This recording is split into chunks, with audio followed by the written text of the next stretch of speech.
Hello guys, good morning. Ito nga pala yung mga deleted reels from my original account.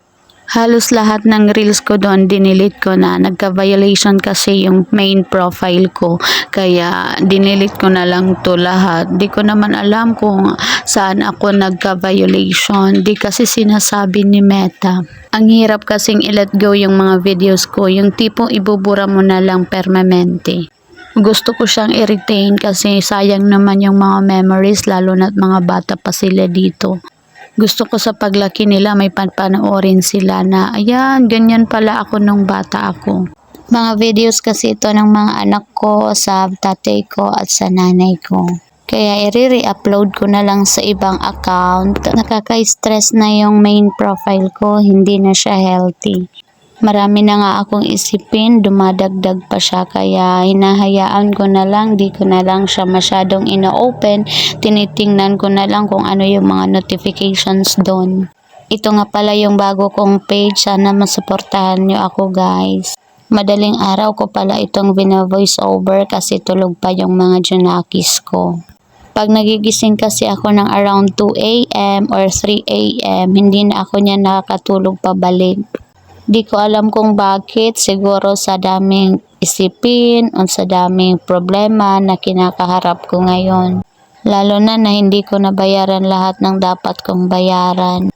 Gusto ko sanang magkwento guys para mailabas ko yung mga saloobin ko, yung mga isipin ko. Mahirap kasing ikimkim mag-isa.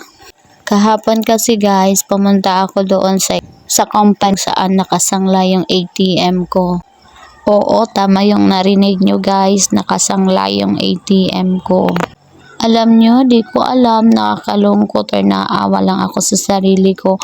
Kasi simula nung nag-umpisa ako sa trabaho ko, hindi ko naranasan na mag-withdraw ng aking sweldo ng sarili kong mga kamay. Yung tipong magiging excited ka kasi uy sasahod na, tapos ikaw yung pupunta sa ATM machine tapos kukunin mo yung sweldo mo. Bago kasi ako magkaroon ng stable job, may mga utang na akong dapat bayaran. Ito pala yung pakiramdam ng breadwinner ka.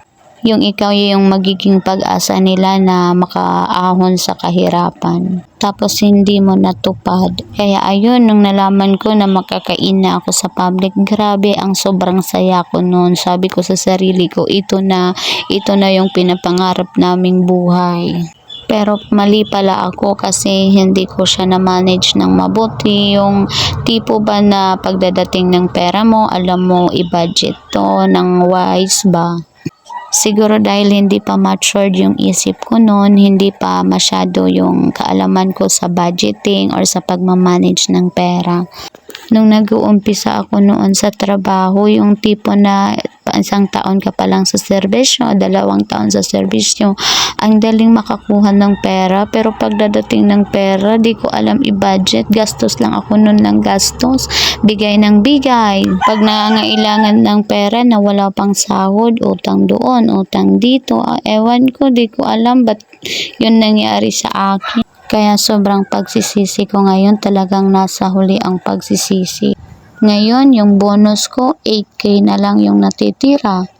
Yun na lang yung nagiging sukli ko dahil sa daming binabawas na mga cash advance.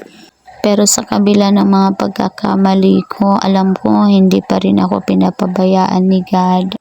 Dito ko napatunayan na kapag talaga ang tao nakakaranas ng maraming problema, Dito ko napatunayan na kapag talaga ang tao nakakaranas ng maraming problema, yung feeling mo, pasan mo yung mundo sa dami ng mga pagsubok na dumadating sa'yo.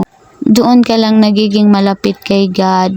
Yung matibay na yung faith mo kasi alam mo na nagkamali ka, lahat gagawin mo para patawarin ka lang. Pero alam nyo, sobrang powerful talaga ni Lord. Talagang hindi ka niya papabayaan. Yung ipapafeel niya sa'yo, nakakaranas ka sa isang araw na di mo alam kung ano ang gagawin, kung saan ka kukuha nito. Yung mararamdaman mo yung presence niya. Alam nyo guys, almost 3 years na akong hindi nakakasahod buwan-buwan. Yung kahit sukli na lang yung matatanggap mo sa sahod mo. Wala guys, wala na akong sukli na nakukuha sa sahod ko. Kaya trabaho na lang ako ng trabaho. Never akong naging tamad o nawalan ng gana sa trabaho. Yung tipo na alam mo na wala ka ng sinasahod tapos